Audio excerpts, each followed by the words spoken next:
A show like 1923 is tranquil until, well, it isn't.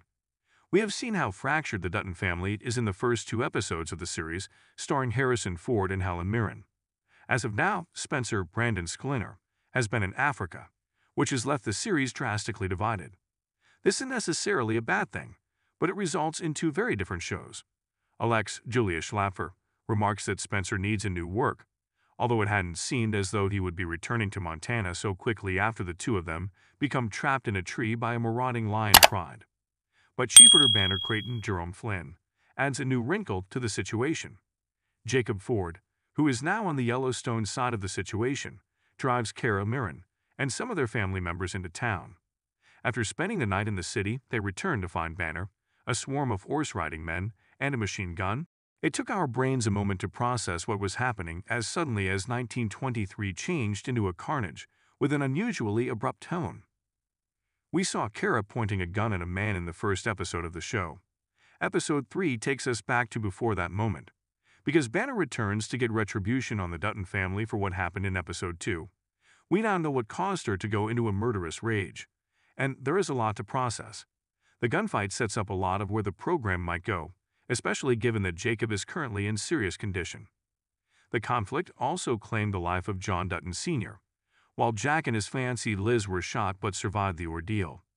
When we last left 1923, Kara was writing a letter to Spencer, telling him that she needed him to return home, and Jacob was laying on a table with multiple machine gun wounds.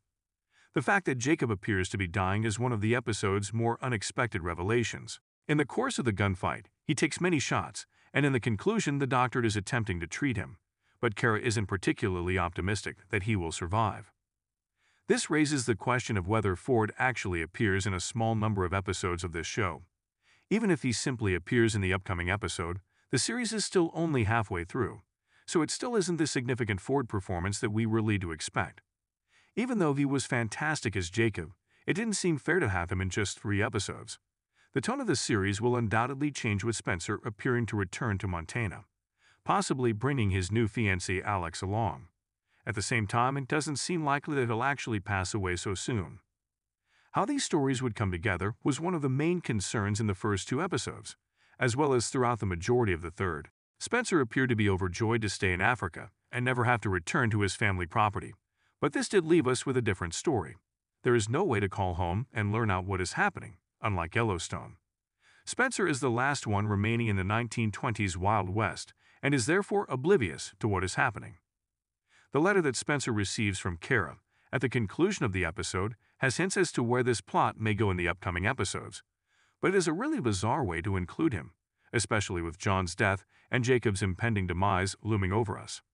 Although it's not a terrible plan, it is a little ambitious given what it has taken to get Spencer back to Montana. That is partly Kara's fault. She put off telling Spencer to go home until there was a lot going on at the ranch. I just hope he gets back home in time to see Jacob alive, even though this event is an exciting way to tie these 2 arcs together.